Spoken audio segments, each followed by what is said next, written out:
Filmmaker and activist Michael Moore has thrown his support behind Democratic presidential hopeful Senator Bernie Sanders. He announced the endorsement during Sanders' New York rally this past weekend.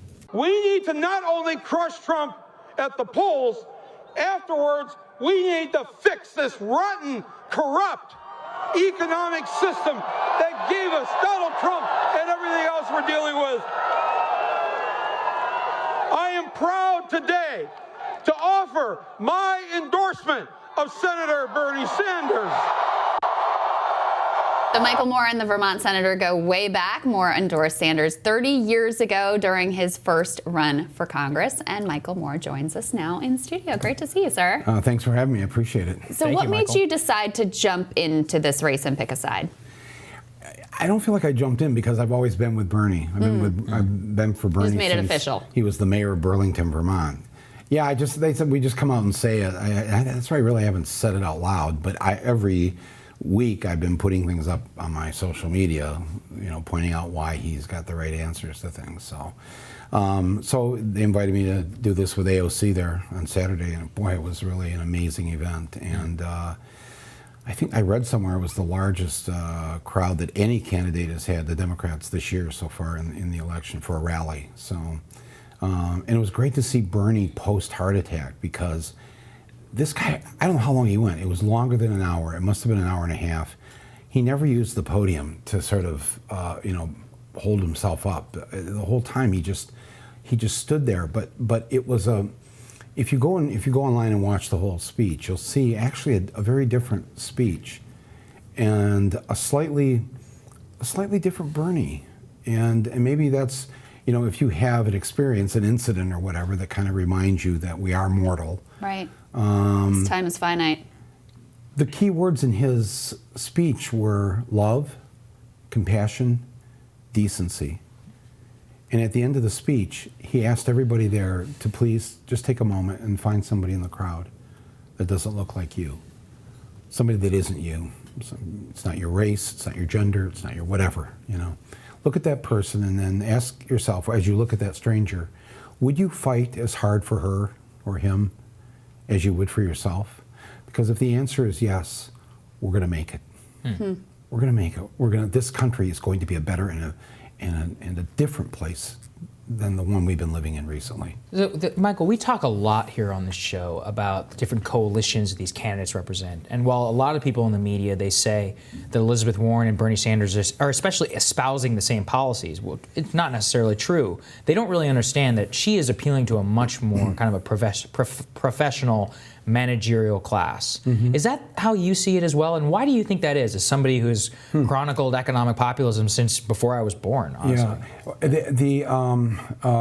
Back to the 19th century. Yeah. Soccer's very young, let's be clear. No, actually I don't look at Elizabeth that way. I in part because I think I'm the first one that ever put her on the screen. Back in 2005, we sort of discovered her there at Harvard, that there was this person who'd done all this incredible research about income inequality and things like this, and so she's been in 2 of my movies. So I don't fault anybody who is for her. She's a very good soul. So it's not a sort of an either-or thing. I heard Rashida Tlaib, who's going to be endorsing Bernie in Detroit this weekend, say the other day that it's kind of like, don't make me choose between mom and dad. Oh, yeah. And then as they're hauling her away, she goes, "Okay, Dad." Right. But it's really kind of like that. But there is a difference, and I think the difference isn't. Well, let me just say personally, the difference for me is Elizabeth says that she is a capitalist to her bones. That's her quote. And I'm not. And I think that this is an economic system that has caused great harm. It's unfair, it's unjust, it's not democratic, it's cruel. People who call themselves capitalists, I think maybe they're thinking of the old school capitalism from 100 or 200 years ago. I think the early thinkers of capitalism, the Adam Smiths, were very clear that capitalism wouldn't survive if it didn't have a mechanism to help those who didn't succeed. If you leave those in the society behind who don't make it, you're going to have trouble, and the system is going to collapse. But the modern day, what they call capitalists, have forgotten that. And I think that's why the struggle right now is not between, or the debate isn't, should it be capitalism or socialism? There is no capitalism anymore. The capitalists are oligarchs, and they are trying to create a 21st century feudal system where the 600 billionaires control the 330 million in the population. And what Bernie calls democratic socialism is, I think, just another word for democracy. That what he supports is a democratic economy, an economy where we, the people, have a say in the economy. We don't. We call this a democracy, but it's only a democracy because we get to vote. So it's a political democracy, and even then, if you get the most votes, it doesn't guarantee that you win. So there's already problems that we have to deal with. But we don't have an economic democracy. We need to have an economy where the people have a say in how it's run and how the pie gets split up. When we have that, then we can call ourselves a true democracy. And I think that's Bernie's economic, when he says democratic socialism. The other thing I wanted to say this about Bernie is so funny, and I think why so many people like him and why young people like him, is that he is his own person, and he cannot be controlled or bought or run by anybody. He is running in the Democratic primaries, but he does not join officially the Democratic Party. He certainly isn't a Republican, so he won't join a party. And I just found out he actually doesn't even belong to the Democratic Socialists of America.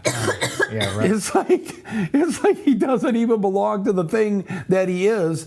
You know, thus bringing up the old Groucho Marx joke of, I don't want to belong to any club that wants me as a member. Mm-hmm. So but that's what's so refreshing and invigorating about Bernie, is that he isn't owned or tethered to anything or anybody.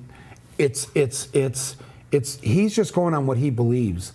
I don't think there's anybody watching this right now, whether they're a Republican or a Democrat, if they like Bernie, they don't like Bernie.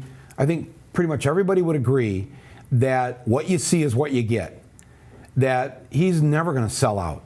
You could never buy him off with anything. And by the way, he's had 78 years to be bought off. If he was going to be bought off, if he was going to get the yacht or the gold-plated mansion, he would have got it by now.